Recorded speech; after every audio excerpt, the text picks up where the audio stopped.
அஸ்ஸலாமு அலைக்கும் வரஹ்மத்துல்லாஹி வபரகாத்துஹு. அல்ஹம்துலில்லாஹி ரப்பில் ஆலமீன் வஸ்ஸலாத்து வஸ்ஸலாமு அலா சய்யிதில் முர்சலீன் வ அலா ஆலிஹி வ ஸஹ்பிஹி அஜ்மஈன். قال الله تعالى في القرآن الكريم والفرقان الحميد. أعوذ بالله من الشيطان الرجيم. بسم الله الرحمن الرحيم. وما أنفقتم من شيء فهو يخلفه.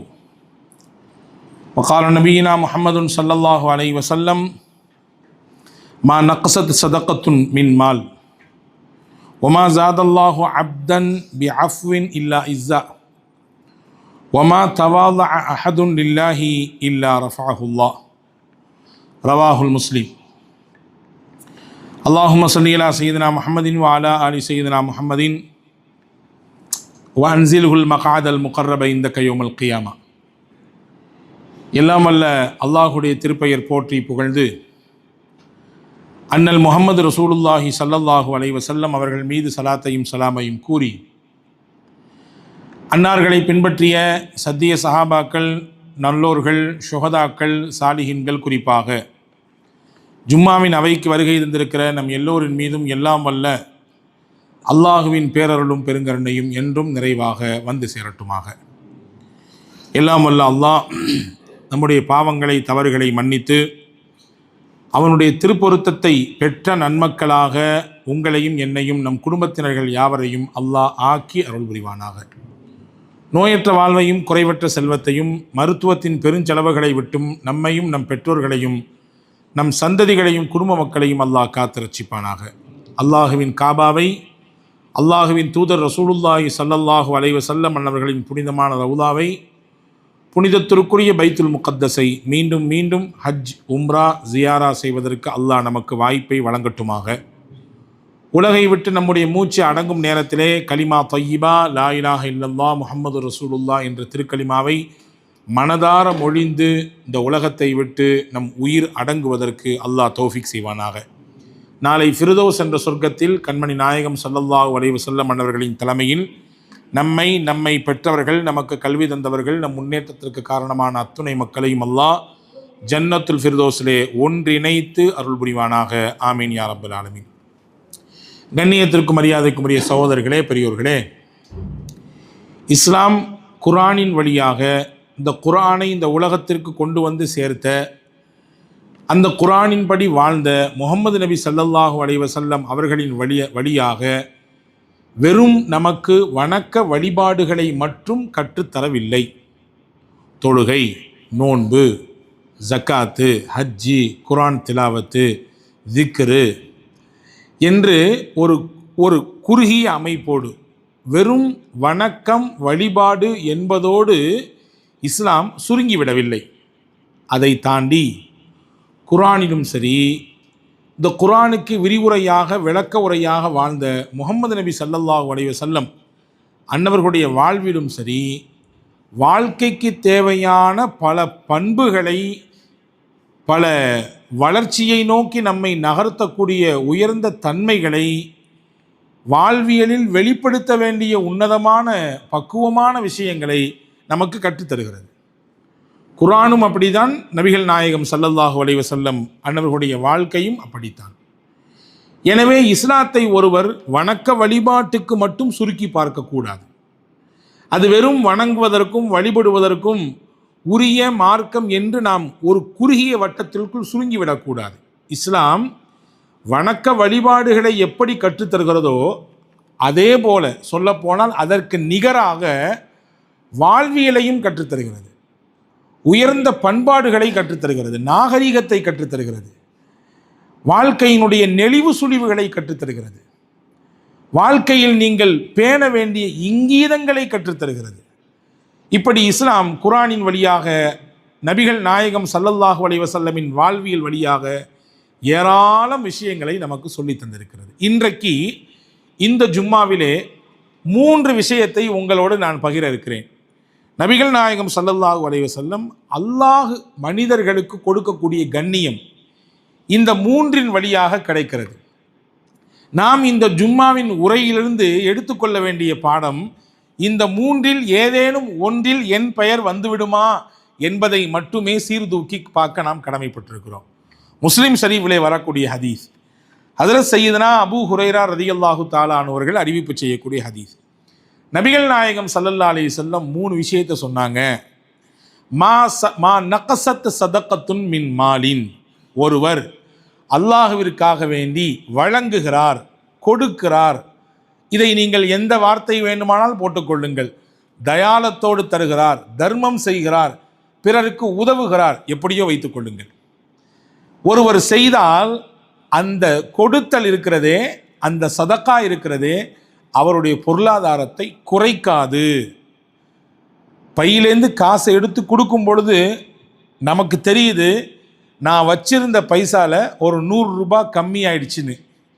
நான் வீட்டிலேருந்து வெளியே வரும் பொழுது இந்த குறிப்பிட்ட ஜாமானை வாங்கிறதுக்குன்னு எடுத்து வச்ச பணத்திலிருந்து ஒரு 200 ரூபாய் எடுத்து கொடுத்துட்டேன், ஒரு 500 ரூபாய் எடுத்து இன்னாருக்கு தந்து விட்டேன். அப்போ என் பர்ஸில் இருந்து ஒரு குறிப்பிட்ட தொகை வெளியாகிவிட்டது, இருக்கிற தொகையின் அளவு குறைந்து விட்டது.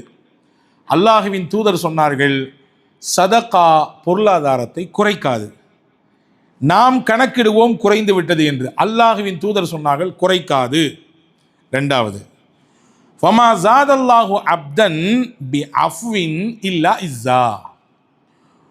நமக்கு ஏதோ ஒரு சந்தர்ப்பத்தில் யாரோ ஒருவர் அல்லது நமக்கு தெரிந்தவரே, வைத்துக் கொள்ளுங்கள் நம்முடைய உறவுக்காரரே, நம்மோடு பழகியவரே, நமக்கு நெருக்கமானவரே நமக்கு எதிராக செயல்பட்டு விட்டார், நமக்கு எதிராக குழிபறித்து விட்டார், வைத்துக் கொள்ளுங்கள் ஏதோ நம்மை செய்து விட்டார். அதனுடைய ரணம், வலி நம்மை போட்டு குடைந்து தள்ளுகிறது. இப்படியா செய்வார் மனுஷன்? எவ்வளவு தூரம் பழகினேன், எவ்வளவு தூரம் நான் அவருக்கு கரிசனத்தோடு நடந்துக்கிட்டேன், எம்புட்டு அவரின் மீது நான் இறக்கப்பட்டேன், எவ்வளவு அவரின் நலவின் மீது நான் ஆசைப்பட்டேன். அவர் விரும்பினாரோ இல்லையோ, அவர் நல்லா இருக்கும்னு நான் நினச்சேனே, ஆனால் எனக்கு அப்படி பண்ணி போட்டாரு அப்படின்னு நினைக்கக்கூடிய ஒரு செயல், உங்களுக்கு சங்கடத்தை தந்த ஒரு செயல், அந்த சங்கடத்தை அல்லாஹ்விற்காக வேண்டி இவர் மன்னித்தார். நபி சொன்னார்கள், மன்னிக்கக்கூடியவருக்கு அல்லாஹ் கண்ணியத்தை கொண்டு சேர்த்து விடுவான். ஏயா நீலாம் மனுஷனா? எப்படியா அவனெல்லாம் நீ பார்த்துட்டு இன்னும் மன்னிக்கிற? எப்படி உனக்கு மனசு வருது? எப்படி அவர்கிட்ட நீ போய் பேச முடியுது? எப்படி தினமும் உங்கள் அத்தாவை பற்றி பேசினாரு? உன்னுடைய எதிர்காலத்துக்கு எவ்வளவு சூனியம் செஞ்சார் தெரியுமா? அவர் எவ்வளவு தடைக்கல்லாக இருந்தார் தெரியுமா? அவர்கிட்ட போய் மறுபடியும் உறவு வச்சிருக்க, அவர்கிட்ட போய் மறுபடியும் தொடர்பு கொள்கிற, இப்படி மனுஷன் தானா நீ என்று 4 பேர் என்னை பார்த்து உதாசீனமாக பேசினாலும் அல்லாஹ் தூதர் சொன்னார்கள், அல்லாஹ் இவர் அந்த மன்னிப்பை வழங்கியதினாலே இவருக்கு கண்ணியத்தை தருவான். இது 2வது. 3வது சொன்னாங்க, வமா தவால்லா அஹதுன் லில்லாஹ், அல்லாஹ்விற்காக வேண்டி ஒருவர் ஒரு இடத்தில் பணிந்து போகிறார். அவர் பணியணும்னு அவசியமே இல்லை, இருந்தாலும் அல்லாஹ் அவருக்காண்டி பணிஞ்சு போறாரு. எப்பொழுதுமே நிமிர்ந்து நடந்தவன் நான், இவங்களுக்கு முன்னாடி நான் எப்படி குனிகிறது? இவங்க சொல்றதுக்கெல்லாம் கொட்டெல்லாம் குனிஞ்சிக்கிட்டே இருக்கிறதா? இவங்க சொல்றதுக்கெல்லாம் நான் தலையாட்டிகிட்டே இருக்கிறதா? அது எப்படி முடியும்? அப்படின்லாம் கேட்கல. அல்லாஹ்விற்காக வேண்டி அந்த இடத்தில் அவர் கொஞ்சம் பணிவை மேற்கொண்டார். ரசூலுல்லாஹ் சொன்னார்கள், இல்லா ரஃபஅஹுல்லாஹ், அவர் செய்த பணிவுனாலே அல்லாஹ் அவருக்கு உயர்வை தருவான். 3 விஷயத்தை சொல்கிறாங்க. யதார்த்தத்தில் நம்ம யோசிச்சா அதுக்கு ஆப்போசிட்டாக தெரியும். ரசூல் சொல்கிறாங்க, இந்த 3 செஞ்சீங்கன்னா உங்களுக்கு 3 பலன் கிடைக்கும். முதல் விஷயம் என்ன? அல்லாஹ்விற்காக வேண்டி நீங்கள் வழங்கினால் உங்கள் பொருளாதாரத்தை அல்லாஹ் குறைக்க மாட்டான். அல் குர்ஆனிலே ஒரு வசனம் பாருங்கள், ஒமா அன்ஃபக்தும் மின் ஷையின், அல்லாஹ்விற்காக வேண்டி நீங்கள் என்ன செலவு செய்தாலும் அது குறைவோ கூடுதலோ, இங்கே அளவுலாம் கிடையாது, இங்கே அளவெல்லாம் கிடையாது, குறைந்தபட்ச தொகையாகினும் சரி, அதிகபட்சமான நீங்கள் செய்யக்கூடிய செலவினங்களாகினும் சரி, அல்லாஹ்விற்காக வேண்டி முன்வைத்து நீங்கள் செய்தால் அல்லாஹ் சொல்கிறான், ஃபஹுவ யுஹ்லிஃபு, அல்லாஹ் அதை உங்களுக்கு அப்படி திருப்பி தருவான்றான். இதான் அர்த்தம் இதற்கு. ஃபஹுவ யுஹ்லிஃபு, அல்லாஹ் உங்களுக்கு பகரம் தருவான். அல்லாஹ் பகரம் தந்தால் எப்படிங்க குறையும் பொருளாதாரம்? அல்லாஹ் தர்றேன்றான், நான் திருப்பி கொடுப்பேன்றான். நீ கொடு, நான் உனக்கு திருப்பி தர்றேன். நம்ம வாங்குவோம், திருப்பி அதே பொருளை திருப்பி கொடுப்போம். கைமாத்தா வாங்குவோம், திருப்பி அந்த குறிப்பிட்ட நபர் கேட்கும் பொழுது மறுபடியும் அதே தொகையை திருப்பி தருவோம். கைமாத்தாக வாங்குவோம், ஒரு காரியத்திற்காக அது முடிந்ததற்கு பிறகு அதே விஷயத்தை திருப்பி தருவோம். அல்லாஹ் நீங்கள் அவனுக்காக வேண்டி கொடுத்தால் அவனும் திருப்பி தருவான். ஆனால் என்ன வித்தியாசம்? அவனுடைய திருப்பி வழங்குதல் இருக்குதே பன்மடங்காக இருக்கும், அது ஜாஸ்தியாக இருக்கும், அது பரக்கத்தாக இருக்கும், அது அருள் வளங்களை தாங்கி நிற்கும். எனவே தான் அல்லாஹ் அல் குர்ஆனிலே வமா அன்ஃபக்தும் மின் ஷை ஃபஹுவ யுஹ்லிஃபு, என்ன நீங்கள் கொடுத்தாலும், இந்த இடத்துல ஷை என்ற வார்த்தையை அல்லாஹ் பயன்படுத்துகிறான். ரொம்ப குறைந்த மனிதர்களின் பார்வையில் அற்பமான விஷயமாக இருந்தாலும் சரியே, அல்லாஹ்வுக்கு கொடுத்தீங்க, அல்லாஹ் உங்களுக்கு கண்டிப்பாக திருப்பி தருவான். அன்பான சகோதரர்களே, சஹாபாக்கள் ஒரு சஹாபி, ஒரு நபித்தோழர் இருக்கார். அவருக்கு பெயர் அதி பின் ஹாத்தம். அதி பின் ஹாத்தம் ஒரு பெரிய அரச குடும்பத்தில் வந்தவர். நல்ல மக்காவின் சுற்று வட்டார பகுதிகளிலே சிற்றரசர்களாக இருந்தவர்கள் இவரும் ஒருத்தவர், அதி பின் ஹாத்தம். பிற்காலத்தில் அல்லாஹ்வினுடைய தூதரை சந்தித்து இஸ்லாத்தை ஏற்றுக்கொள்ளக்கூடிய வாய்ப்பை அல்லாஹ் வழங்கினார். ஆனால் இவங்களுடைய வம்சத்தில் பெருசாக வேறு யாருக்கும் சஹாபியத்து என்கின்ற அந்த நபித்தோழர் என்கின்ற அந்த பாக்கியம் கிடைக்கல. இவருக்கு எப்படி கிடைச்சதுன்னா, அல்லாஹ்வுடைய நாட்டம் ஒன்று, இன்னொன்று கூடுதலாக விஷயம் என்ன தெரியுமா? இவங்க அப்பாவிடத்தில் இருந்த சிறப்பு இயல்பு, இவருடைய தந்தை இடத்துல இருந்த சிறப்பு குணம் என்ன இருந்தது அவரிடத்தில்?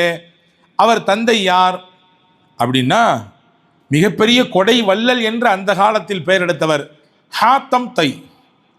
பெரும் கொடை வள்ளல், அள்ளி அள்ளி வழங்கி கொண்டே இருப்பார். கொடுப்பது மட்டும்தான் அவருக்கு மனநிறைவை தரும், கொடுப்பது மட்டும்தான் அவருக்கு சந்தோஷத்தை தரும். அழுவார் சில நேரங்களிலே. ஏன் அழுகிறாரு? ஏதாவது நினைச்சது நடக்கலை நினைச்சா, அல்லது நமக்கு வந்து சேர வேண்டிய பொருள், நமக்கு வந்து சேர வேண்டிய விஷயங்கள் எல்லாம் தடப்பட்டு நிற்கிதே, இப்படி லாஸ் ஆயிருவோமோ என்று பயந்தா? கிடையாது. ஒருத்தவங்க ஒரு தேவையாக வந்து கேட்டு கொடுக்கறதுக்கு அந்த சந்தர்ப்பத்தில் இல்லைன்னு சொன்னால் அழுவார். நீங்கள் கேட்டு என்னால் கொடுக்க முடியலையே அப்படின்னு வருத்தப்படுவார். அன்பான சகோதரர்களே, ஹாத்தம் தையினுடைய வரலாற்றில் இப்படி ஒரு செய்தி வந்திருக்கிறது. பக்கத்து ஊரிலிருந்து ஒரு கூட்டம் வந்தது. இவர் பெரும் கொடை வள்ளல் என்பதை கருதி நினைத்து அவரிடத்தில் ஏதாவது கொஞ்சம் உதவி வாங்கி போகலாம் என்று வந்தார்கள். வந்த உடனேயே வீட்டிலே தடாபுடலால் என்று விருந்து உபசரிப்பு செய்யப்பட்டது. நல்ல வயிறார சாப்பிட வைத்தார். சாப்பிட்டு முடிச்ச உடனே தான் பேசவே செய்யணும், அதுக்கு முன்னாடி பேசப்படாது. சாப்பிட்டு முடிச்சோம், நல்லா சாப்பிட்டீங்களா, வயிறார சாப்பிட்டீங்களா? சாப்பிட்டோம். சரி, இப்போ சொல்லுங்கள் உங்கள் கதையை, என்ன காரியம், நான் என்ன செய்யணும் அப்படின்னு கேட்டார். வந்தவங்க சொன்னாங்க, எங்களுக்கு குதிரை தேவைப்படுது பயணம் பண்ணுறதுக்கு, அங்கிட்டு இங்கிட்டு போயிட்டு வர்றதுக்கு, அவசரத்துக்கு எங்கள் ஊரில் கிராமத்திலேருந்து வெளியே வர்றதுக்கு வாகனம் இல்லை. ஏதாவது ஒரு நிர்பந்த சூழல் என்றால், அவசரம் என்றால் கால்நடையாக வருவது ரொம்ப சிரமமாக இருக்குது. அதனால் உங்கள் வீட்டுக்கு முன்னாடி நாங்கள் வரும் பொழுது 2-3 குதிரை நின்றுச்சு, அதில் ஏதாவது ஒன்று தந்தீங்கன்னு சொன்னால் நாங்கள் என்ன செய்வோம், ரொம்ப ரொம்ப அதுக்கு எங்களுக்கு ஹெல்ப்பாக இருக்கும், ரொம்ப உதவியாக இருக்கும் அப்படின்னு கேட்டாங்க. அதி இப்னு ஹாத்தம் அழுது விட்டார். ஹாத்தம் தை அழுது விட்டார். ஏங்க அழுகுறீங்க? நீங்கள் பெரிய கொடை வல்லன்னு கேள்விப்பட்டோம், என்ன கேட்டால் நீ இல்லைன்னு சொல்லக்கூடியவங்க கேள்விப்பட்டோம், குதிரை தானங்க கேட்டோம், ஏன் அழுகிறீங்கன்னு கேட்டார். அப்போ ஹாத்தம் தை சொன்னாராம்மா, அந்த குதிரையை அறுத்து தான் இப்பொழுது உங்களுக்கு விருந்து படைக்கப்பட்டிருக்கிறது. நீங்கள் வந்துட்டீங்க, உடனே உங்களுக்கு விருந்து செய்ய வேண்டும், தயாரிப்பு செய்ய வேண்டும். உடனடியாக அதை தபுகு செய்துதான் உங்களுக்கான விருந்து ஏற்பாடு செய்யப்பட்டிருக்குது. நீங்கள் கேட்டதை என்னையால் கொடுக்க முடியலையே, வேற குதிரைகள் இருக்குது, ஆனால் நீங்கள் எதை பர்டிகுலராக குறிப்பிட்டு கேட்குறீங்க, அந்த உங்கள் வீட்டுக்கு முன்னாடி நிற்கிது, அதை கொடுங்களேன்னு கேட்குறீங்க. நீங்கள் கேட்டதை என்னையால் கொடுக்க முடியலேன்னு நினச்சி நான் அழுகிறேன்னு சொன்னாரான். அந்த அளவிற்கு கொடைத்தன்மை மிக்கவர் ஹாத்தம் தை. இந்த தன்மை அவர்கிட்ட இருந்ததுனால என்ன பெனிஃபிட்டு அப்படின்னா, அல்லாஹ் அதற்கு பகரமாகத்தான் அவருடைய மகனாருக்கு சஹாபியத் என்கின்ற நபித்தோழர் என்கின்ற அற்புதமான வாய்ப்பை தந்தான். அன்பான சகோதரர்களே, கொடுத்தால் குறையும் என்று நினைப்பது மனித இயல்பு. அல்லாஹ்வின் தூதர் சொல்கிறார்கள், கொடுத்தால் குறையாது, அதிகரிக்கும். கொடுத்தால் பொருளாதாரம் குறையாது, சரியாது, அது இரக்கத்தை சந்திக்காது, அல்லாஹ் உங்களை அதிகரிக்க செய்வான். திருக்குர்ஆனில் 2 நபிமார்கள் ஒரே காலத்தில் வாழ்ந்ததா நிறைய நபிமார்களின் சரிதை சொல்கிறது. அதில் நம்ம எல்லாத்துக்கும் தெரிஞ்ச ஒரு நபி சொல்லவா, மூசா நபி. அவங்க கூட யார் வாழ்ந்தா? அதே காலகட்டத்தில் ஹாரூன் அலைஹிஸ்ஸலாம் வாழ்ந்தாங்க. ரெண்டு பேரும் சகோதர உறவு. அதே நேரத்தில் ஒரே காலகட்டத்தில் வாழ்ந்தவர்கள், ஒரே சர்வாதிகாரிக்கு எதிராக அல்லாஹுவினால் அனுப்பப்பட்டவர்கள். யார் அந்த சர்வாதிகாரி? ஃபிரௌன். மூசா, ஹாரூன் இரண்டு பேரும் நபி. அதில் ஒருத்தவங்க ரசூல். மூசா அலைஹிஸ்ஸலாம் ரசூல், அல்லாஹுடைய தூதர் மட்டுமல்ல, வேதம் வழங்கப்பட்டவர். இந்த ரெண்டு பேரும் தொடர்ச்சியாக ஒரு துவாவை செஞ்சுட்டே இருந்தாங்க. யாருக்கு எதிராக? சர்வாதிகாரமிக்க ஃபிரௌனுக்கு எதிராக தொடர்ச்சியாக துவா செஞ்சுட்டே இருந்தாங்க.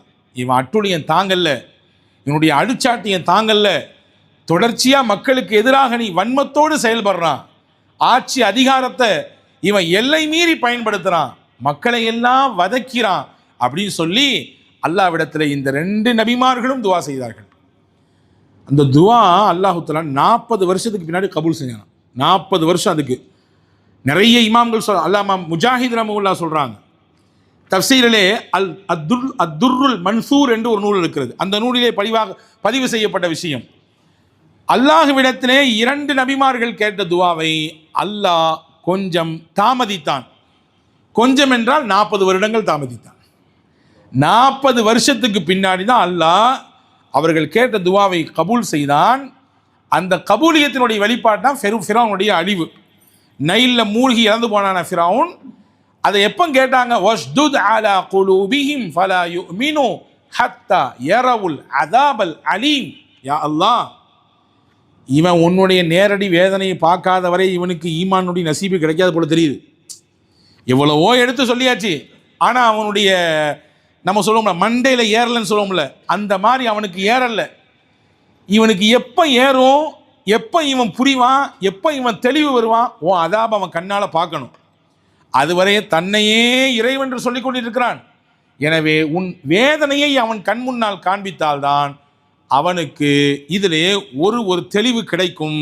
எனவே நீ காட்டு, வேதனையை கொடுன்னு கேட்டான். 40 வருஷத்துக்கு பின்னாடி எல்லாம் கொடுத்தான். ஏன் இந்த 40 ஆண்டு கால தாமதம்? இரண்டு நபிமார்கள் கேட்டது கொடுத்துருக்கலாமல்ல அப்படின்னா அதற்கு விளக்கம் சொல்கிற அறிஞர்கள் சொல்கிறார்கள், ஃபிரௌன் என்பவன் சர்வாதிகாரி தான். நிறைய அவனிடத்திலே தகாத தன்மைகள் இருந்தது. நிறைய தப்பு பண்ணான், நிறைய அழிச்சாட்டியம் பண்ணான், அநியாயம் பண்ணான், நிறைய பேருடைய வாழ்க்கைக்கு எதிராக இருந்தான். ஆனாலும் அவனிடத்திலே ஒரு சின்ன தன்மை இருந்தது. சொந்தக்காரங்களை விட மாட்டான். கொஞ்சம் தனக்கு உள்ளதை கொடுத்து அரவணைச்சிக்குவான். தனக்கு தெரிந்தவர்கள், அக்கம் பக்கத்தில் இருந்தவர்களை ஒதுக்கி வைக்க மாட்டான். அவர்களின் சிரமத்தில் ஏதோ அவனால் முடிஞ்சதை எடுத்து கொடுத்து கொஞ்சம் அவங்கள கொஞ்சம் பார்த்துக்குவான்.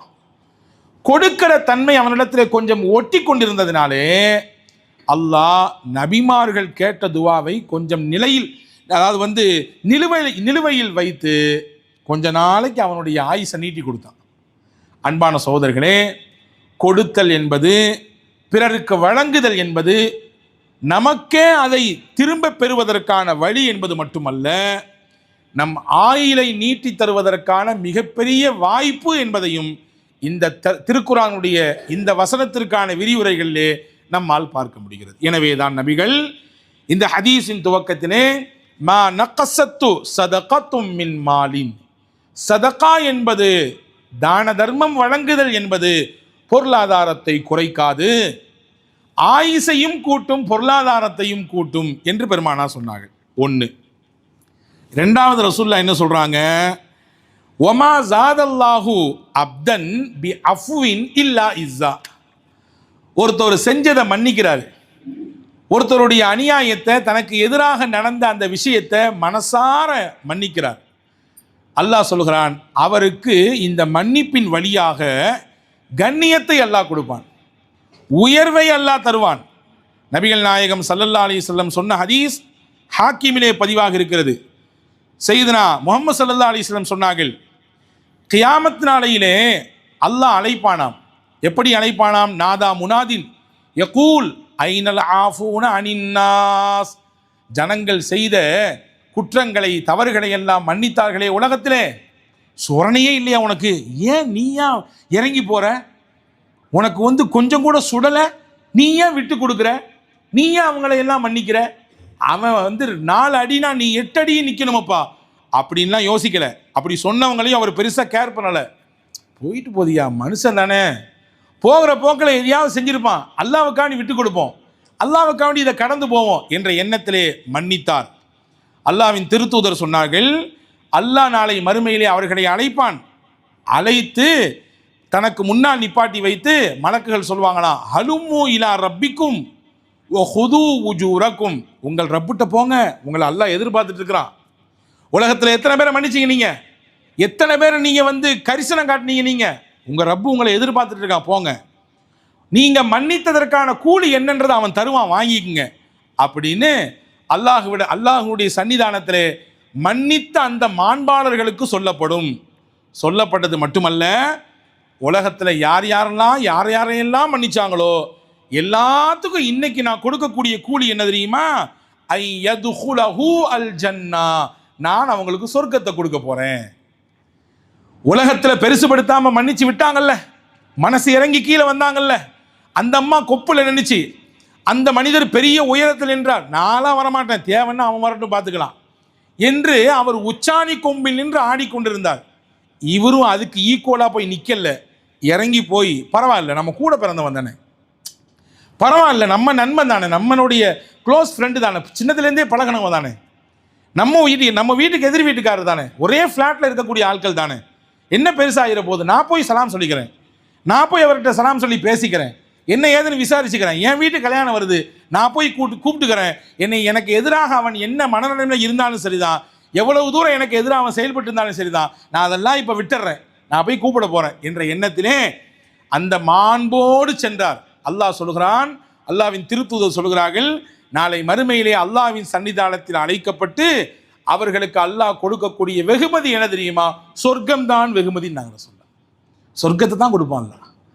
ஏன் இந்த உலகத்தில் மன்னிச்சிங்கல்ல, இந்த உலகத்தில் பெருசுபடுத்தாமல் இருந்தீங்கல்ல, பெருசாக மனசில் வச்சுட்டு வஞ்சகத்தோடு நீங்களும் அவங்கள மாதிரி சுற்றிக்கிட்டு இருக்கலையே, உங்களுக்கு ஆப்போசிட்டில் இருக்கக்கூடியவங்க வஞ்சகத்தோடு சுற்றுனாங்கன்றதுனால நீங்களும் அப்படி வஞ்சகத்தோடு நீங்கள் நினைக்கலையே, விட்டீங்கல்ல, எல்லாத்தையும் இறக்கி விட்டீங்கல்ல, அல்லாஹ் உங்களுக்கு தரக்கூடிய கூலி இது என்று நபிகள் நாயகம் ஸல்லல்லாஹு அலைஹி வஸல்லம் சொல்லக்கூடிய ஹதீஸ் ஹாக்கிம் ஷரீஃபிலே இடம்பெற்றிருக்கிறது. அருமை சகோதரர்களே, திருக்குர்ஆனிலே சூரத்து நூர் என்ற ஒரு அத்தியாயம் இருக்குது, நம்ம எல்லாரும் படிக்க வேண்டியது, வீட்டில் கண்டிப்பாக பிள்ளைங்களுக்கு பெண்களுக்கு கற்றுக் கொடுக்க வேண்டிய அத்தியாயம். நீங்கள் நன்றாக பதிவு செய்யுங்கள் இந்த வார்த்தையை.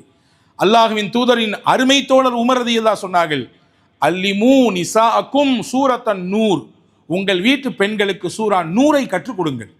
சூரா நூர்ல பெண்களுடைய நிறைய செய்தி இருக்குது, பெண்களுக்கு மட்டும் செய்தி இல்லை, ஆண்களுக்கு இருக்குது, ஆனால் பெண்கள் கவனிக்க வேண்டிய எக்கச்சக்கமான தகவல் அதில் இருக்கிறது. அந்த நூறு அத்தியாயத்தில் தான் அல்லாஹு தாலா ஆயிஷா அம்மா தொடர்பாக ஒரு 10 வசனத்தை அல்லாஹ் இறக்கியிருக்கான். தேவையில்லாமல் நபிகளுக்கும் சஹாபாக்களுக்கும் தொந்தரவு செய்யணுன்ற எண்ணத்தில் ஆயிஷா ரலியல்லாஹு மீது செய்யாத ஒரு குற்றத்தை சுமத்தி அவதூறு கூறி தலைக்குனிவை ஏற்படுத்தணும் அப்படின்னு அங்கிருந்த முனாஃபிக்குகள் நினச்சாங்க. பெரிய நிகழ்வு, சுருக்கமாக சொல்கிறேன். கடைசியில் அது காட்டுத்தீ மாதிரி பரவச்சு. நமக்கு தான் தெரியுமே, நல்லது வேகமாக போகாது, ஸ்லோவாக தான் போகும். அதே ஒரு கெட்டது வேக வேகமாக பரவும். 4 பேருக்கு இல்லை, 40 பேருக்கு இல்லை, 400 பேருக்கு போய் சேரும். நல்லதை பரப்புரை செய்வதை விட பொதுவாகவே தீய விஷயங்களை பரப்புரை செய்பவர்கள் உலகத்தில் அதிகம். எனவே இந்த செய்தி ஸ்பிரிட் ஆகணுன்றது தான் முனாஃபிகளுடைய எண்ணம். ஆயிஷா அம்மா மீது ஒரு தவறான குற்றச்சாட்டு இன்னொரு ஆணோட சம்பந்தப்படுத்தி ஒரு அவதூறு வழக்கு, அது அப்படி பரவுச்சு எந்த அளவுக்குன்னா ரசூலுல்லாவுக்கே மனசு பெரிய கஷ்டமாகி போச்சு. ஆயிஷா அம்மாவை நீ உங்கள் அத்தா வீட்டில் போய் இருமா அப்படின்ட்டாங்க. ஆயிஷா அம்மாவை அத்தா வீட்டில் போய் இருந்துட்டாங்க. இதில் நிறைய பேர் சம்பந்தப்பட்டவங்க முக்கியமான குற்றவாளி முனாஃபிக்கின்கள். பின்னாடி இருந்து நிறைய பேர் கொஞ்சம் அதை ஊதி விட்டாங்க. அது ஆஃபாக இருந்தாலும் சில பேர் இருக்கிறாங்க ஊதி பெருசாக்குறது. நீங்கள் எப்படி அதை விடலாம், கேட்டு தான் ஆகணும், கேட்காமலாம் விடக்கூடாது, அது எப்படி அவர் பேசலாம், அவர் வீட்டில் பெரியவங்க, நீங்கள் முக்கியத்துவமான நபர், நீங்கள் வீட்டினுடைய தலைவர், நீங்கள் சின்ன பையன், அவன் பேசலாமா, கேளுங்க அப்படின்னு சொல்லி அணைஞ்சதையும் ஊதி விடக்கூடிய ஆட்கள் நிறைய உண்டு இல்லையா? அந்த மாதிரி ஆயிஷா அம்மாவுடைய இந்த விஷயத்தை நிறைய பேர் ஊதி விட்டாங்க. அதில் சில முஸ்லீம்களும் பங்கெடுத்துட்டாங்க. அந்த முஸ்லீம்களில் ஒருத்தவர் தான் மிஸ்தாஹ் அப்படின்னு சொல்லி ஒருத்தவர். யார் இந்த மிஸ்தாஹ்? அபூபக்கர் ரலியல்லாஹு தான் அவங்க மாதம் ஹெல்ப் பண்ணுறாங்க அவருக்கு. அபூபக்கர் ரலியல்லாஹு யாரு? ஆயிஷா அம்மாவுடைய வாப்பா, அத்தா. ஆயிஷா அம்மாவுடைய அத்தா யார்? அபூபக்கர் ரலியல்லாஹு. இவருடைய உதவித்தொகையை வாங்கி கொண்டுதான் அவருடைய ஜீவனாம்சமே கழியுது. அவருடைய வாழ்க்கையை அப்படிதான் ஓடுது. அபூபக்கர் ரலியல்லாஹு ஹெல்ப் பண்றாங்க, மறைமுகமாக செஞ்சாங்க, பெருசாக வெளிப்படுத்தி கிடையாது. ஆனால் இந்த செய்தி கேள்விப்பட்ட பொண்ணு ஆயிஷா அம்மாவுக்கும் சங்கடம். அதை விட பெரிய சங்கடம் யாருக்கு தெரியுமா? நம்மள்கிட்ட உதவியை வாங்கிட்டு நம்ம பிள்ளையினுடைய தேவையில்லாத விஷயத்தில் இவர் மூக்க நுழைச்சி நம்ம பிள்ளையை தவறாக கற்பிதம் செய்வதற்கு அவதூறு பரப்புவதற்கு இவர் ஒரு காரணம் ஆகிட்டாரு. வலிச்சுது அபூபக்கர் ரலியல்லாஹு. எல்லாத்துக்கும் மனுஷனாக இருக்கக்கூடிய எல்லாருக்குமே ஏற்படக்கூடிய வழி தானே, எண்ணம் தானே. உடனே சொன்னாங்க அபூபக்கர் ரலியல்லாஹு அன்ஹு, வல்லாஹி லா அன்ஃபிகு அலா மிஸ்தஹின் ஷையன் அபதா. அல்லாஹ் மீ சத்தியமா சொல்றேன், இனிமே ஒத்த ரூபா கொடுக்க மாட்டான் அவருக்கு. இந்த மாசத்தோடு கட்டு எல்லாம், அடுத்த மாசத்துல இருந்து ஒரு ரூபா அவர் கொடுக்கறது இல்லை. ஏன்னா நம்ம சொல்லுவோம், என் வீட்டு சாப்பாடையே சாப்பிட்டு எனக்கு எதிராக பேசுறியா? அதே மாதிரி நான் தந்த உதவி பணத்தை வாங்கிக்கிட்டு ஏன் பிள்ளையினுடைய அவதூறுல நீ பங்கெடுத்துட்டியே, எவ்வளவு பெரிய இது தப்பு, இது கொடுக்க மாட்டேன்ட்டான். நல்லவங்க சில நேரத்தில் அறச்சீற்றத்தோடு பொங்குறது கூட அல்லாவுக்கு பிடிக்காது. நல்லவங்க, அல்லாவுக்கு நேசர்களாக இருக்கக்கூடியவர்கள், மனிதர்களின் இயல்பாக வரக்கூடிய வெளிப்படுத்தக்கூடிய அந்த கோபதாபங்களும் கூட அல்லாவிற்கு அவர்களுடைய குர்பு, அவர்களுடைய நெருக்கத்தை வைத்து அல்லாவுக்கு அது இஷ்டப்படாது. உடனே அல்லாஹ் வசனத்தை இறக்கிட்டான். நீங்க எப்படிங்க அப்படி சொல்லலாம்? நான் மன்னிக்க மாட்டேன் கொடுக்க மாட்டேன் எப்படி சொல்லலாம் நீங்க? வல்யாஃபு வல்யஸ்ஃபஹு, அவர்கள் மன்னிக்கட்டும், அதை கடந்து போகட்டும். அலா துஹிப்பூன அன் யக்ஃபிரல்லாஹு லக்கும், அல்லாஹ் உங்களை மன்னிக்கணும் நீங்க விரும்ப மாட்டீங்களா? நீங்க செஞ்ச தப்பு தவறையெல்லாம் அல்லாஹ் உங்களை மன்னிக்கணும்னு விரும்ப மாட்டீங்களா? அதே மாதிரி உங்களுக்கு, உங்க குடும்பத்துக்கு, உங்க பிள்ளைக்கு ஆப்போசிட்டா அவதூறுல அவர் பங்கெடுத்துட்டாரு, தெரிஞ்சோ தெரியாமல் நடந்து போச்சு. அதை காரணமாக வச்சு மனசுலேயே வச்சுட்டு எத்தனை நாள் வாழ போறீங்க? விட்டு விடுங்க, அல்லாஹ் உங்களை மன்னிச்சிடுவான், நீங்க மன்னிச்சிடுங்க. அல்லாஹ் மன்னிக்கணும் நீங்க விரும்ப மாட்டீங்களா? கேட்டா பார்த்தீங்களா, கேள்வியா வச்சான் அல்லாஹ். உடனே அழுதுகிட்டே வந்தாங்க அபூபக்கர் ரலியல்லாஹு ரசூலுல்லாஹ்க்கு முன்னாடி அழுதுகிட்டே வந்தாங்க. வந்து சொன்னாங்க, யா ரசூலல்லாஹ், அல்லாஹ் என்னைய மன்னிக்கணும் தான் நான் ஆசைப்படுறேன், அதுக்கு தானே வாழ்கிறேன். என் வாழ்க்கையில் நடந்து போன தப்பு தவறு எல்லாத்தையும் அல்லாஹ் என்னை மன்னிக்கணுமே, அப்போ நான் அவரை மன்னிக்காட்டி அல்லாஹ் என்னை மன்னிக்க மாட்டானா? அப்படின்னா உடனே நான் மன்னிச்சிடுறேன், இனிமேல் சொல்ல மாட்டேன். சொல்ல போனால் நான் போன மாதம் கொடுத்ததை விட கூடுதலாக கொடுப்பேன், இனிமே மிஸ்தஹக்கு இன்னும் அதிகமாக கொடுப்பேன். என் மனசில் அந்த வன்மை ஏற்பட்டு போச்சு, அல்லாஹ் என்னை மன்னிச்சிரு, அப்படி செஞ்சிடக்கூடாதுன்னு நினைச்சிடல, அல்லாஹ் என்னை மன்னிச்சிருன்னு சொன்னான். அன்பான சகோதரர்களே, ஒரு மனிதரின் கண்ணியம் எங்கே வெளிப்படும் என்றால் அவர் உள்ளத்திலே தேக்கி வைத்திருக்கக்கூடிய வன்மத்தில் அல்ல, அவர் நாவால் மனதால் தனக்கு எதிராக நடந்தவர்களையும் அல்லாஹ்விற்காக வேண்டி பொறுத்து மன்னித்து கடந்து போகிறாரே, அங்கேதான் அவரின் கண்ணியம் வெளிப்படும், அவருடைய உயர்ந்த தன்மை வெளிப்படும். என்னதான் நானும் பெரிய மனுஷன் தாங்க சொல்றாங்களா இல்லையா? என்னதான் நானும் அவருடைய தன்மைக்கு தக்கவாறு நடந்துக்கிட்டார் பாருங்க. படித்தவர் தான், தெரிஞ்ச அது அந்த அந்த அனுபவப்பட்டவர் தான். சில்லறத்தனமாக நடக்கலையே, சின்ன பிள்ளைதமாக நடக்கலையே அப்படின்னு சொல்கிறோமா இல்லையா? எனவே கண்ணியம் மன்னிப்பின் வழியாக கிடைக்கும். ரெண்டாவது ரசூலுல்லாஹ் சொன்னாங்க. மூணாவது சொன்னாங்க ரசூலுல்லாஹ், வமா தவால அஹதுன் லில்லாஹ் இல்லா ரஃபஅஹுல்லாஹ், அல்லாஹ்வுக்காக வேண்டி நீங்கள் பணிஞ்சு போனீங்கன்னா அல்லாஹ் உங்களை உயர்த்திக்கிட்டே இருப்பான். இந்த இடத்துலலாம் என்னையால் வந்து விட்டு கொடுக்க முடியாதுங்க, நான் எடுத்த ஸ்டாண்டு தான், அதுலேருந்துலாம் வெளியே வர முடியாது. அது என்ன, என் கருத்துக்கும் அவரு கருத்துக்கும் முட்டி மோச்சுன்னா அவர் கருத்தா நீங்கள் ஏற்றுக்கீங்களா? என்னை ஏற்றுக்க மாட்டீங்களா? அப்போ எனக்கு என்ன மதிப்பு? இந்த வீட்டில் எனக்கு என்ன மரியாதை? இந்த நிறுவனத்தில் எனக்கு என்ன மரியாதை? எத்தனை வருஷம் நான் பணி செஞ்சுட்டு இருக்கிறேன். நேற்று வந்த பையன் அவர் பேசுகிறார், அவர் ஏற்றுக்கிறீங்க, நான் சொல்கிறது கேட்க மாட்டேங்கிறீங்க என்று விதண்டாவாதம் செய்ய மாட்டார். சில இடங்களில் பணிவது நம் உயர்வுக்கு காரணமாக இருக்கும். அல்லாஹ்வின் தூதர் ஸல்லல்லாஹு அலைஹி வஸல்லம் உலகம் முழுக்க, அவர்கள் வாழ்ந்த காலம் முழுக்க எங்கேயாவது விதண்டாவாதம் பேசினாங்களான்னு வரலாற்றை பாருங்க, கிடையவே கிடையாது. எங்கேயாவது யாருக்காவது ஆப்போசிட்ல எதிரும் புதிருமா நின்று நீயா நானா அப்படின்னு ஃபைட் பண்ணாங்களான்னு பாருங்க, கிடையவே கிடையாது. விட்டு கொடுத்து தட்டி கொடுத்து போய்கிட்டே இருந்தாங்க. மக்காவின் வரலாறு அதற்கு மிகப்பெரிய சான்று. யூசுப் அலைஹிஸ்ஸலாம் அவங்களுடைய சகோதரர்கள்லாம் என்ன செஞ்சாங்க? பொறாமையில் பொங்கி, நல்லா புரிஞ்சுக்கணும் ஒரு விஷயத்தை, யார் பொறாமைப்படுகிறார்களோ அவர்களுக்குத்தான் நோய், நமக்கு ஒன்று வரப்போறது இல்லை. நம்முடைய வளர்ச்சியை கண்டு, நம்முடைய முன்னேற்றத்தை கண்டு, நம்முடைய உயர்வை கண்டு, நமக்கு இந்த சமூகம் தரக்கூடிய அங்கீகாரத்தை கண்டு, நாம் உண்மையாக இருக்கிறோம், நேர்மையாக இருக்கிறோம், அல்லாஹ்வுக்கு பயந்து வாழ்கிறோம், அது சில பேருக்கு பிடிக்க மாட்டேங்குன்னா அதனால் நம்ம கவலைப்பட தேவையில்லை, நம்ம பாடு நம்ம வயலில் போயிட்டே இருக்க வேண்டியது. யூசுப் அலைஹிஸ்ஸலாமை பிடிக்கவில்லை சகோதரர்களுக்கு. என்ன செஞ்சாங்க? தூக்கி கிணத்துல போட்டாங்களா? கிணத்துல போட்டது மட்டும் இல்லை, அடுத்து என்ன ஆனாங்க? சந்தையில் விற்கப்பட்டாங்க, அடிமையாக போனாங்க, அதற்கடுத்து சிறை கூடத்துக்கு போனாங்க. எவ்வளவு கஷ்டம்! எல்லாமே பின்னாடி யாரு? எதனுடைய வெளிப்பாடு? பொறாமையின் வெளிப்பாடு. அந்த சகோதரர்கள் ஏற்படுத்த பொறாமையின் வெளிப்பாடு இவ்வளவு கஷ்டத்தை சந்திச்சாங்க. 1 வருஷம் 2 வருஷம் இல்லைங்க, சின்ன பிள்ளையா இருக்கும்போது தூக்கி கிணத்துல போட்டாங்க. ஒரு 6-7 வயசு தான் இருக்கும். கிட்டத்தட்ட சுமார் ஒரு 30-35 ஆண்டுகள் இந்த சிரமத்தை அனுபவிச்சிருக்காங்க. அதுக்கடுத்து அல்லாஹ் வாழ்க்கையில உயர்வை கொடுத்தான், அரசாட்சியை கொடுத்தான், மிகப்பெரிய அரசாங்கத்தினுடைய பதவிகளை பொறுப்புகளை கொடுத்தான். ஆனா யார் பொறாமப்பட்டு கொண்டு போய் தூக்கி போட்டாங்களோ, கெட்டு போகட்டும், வம்பா போகட்டும், நாசமா போகட்டும் என்று யார் நினைத்தார்களோ அவங்களுடைய வாழ்க்கை அதல பாதாளத்தில் போயிடுச்சு. வறுமை, கஷ்டம், சோத்துக்கு வழி இல்லை, கஞ்சிக்கு வழி இல்லை. பக்கத்தில் ஊரில் ஒரு அரசர் இருக்காராம்யா, ஒரு அமைச்சர், போங்கப்பா போய் ஏதாவது வாங்கிட்டு வாங்கப்பா, வாப்பா அனுப்பி வைக்கிறாரு. இந்த பிள்ளைங்கலாம் வராங்க. யூசுப் அலைஹிஸ்ஸலாமுக்கு தெரிஞ்சு போச்சு, இப்போ அவர் சின்ன பிள்ளை யூசுப் கிடையாது, வளர்ந்து வாலிபனாகி அமைச்சராக இருக்கக்கூடிய யூசுப். வந்திருக்கக்கூடிய எல்லாம் நம்ம கூட்டாளிகள் தான், நம்ம கூட பிறந்தவங்க தான் அப்படின்னு புரிஞ்சுக்கிட்டாங்க. அவர் நீண்ட உரையாடல் நடக்கிறது. கடைசியில் நான் தான் யூசுப் என்பதை தன்னை அறிமுகப்படுத்துகிறாங்க.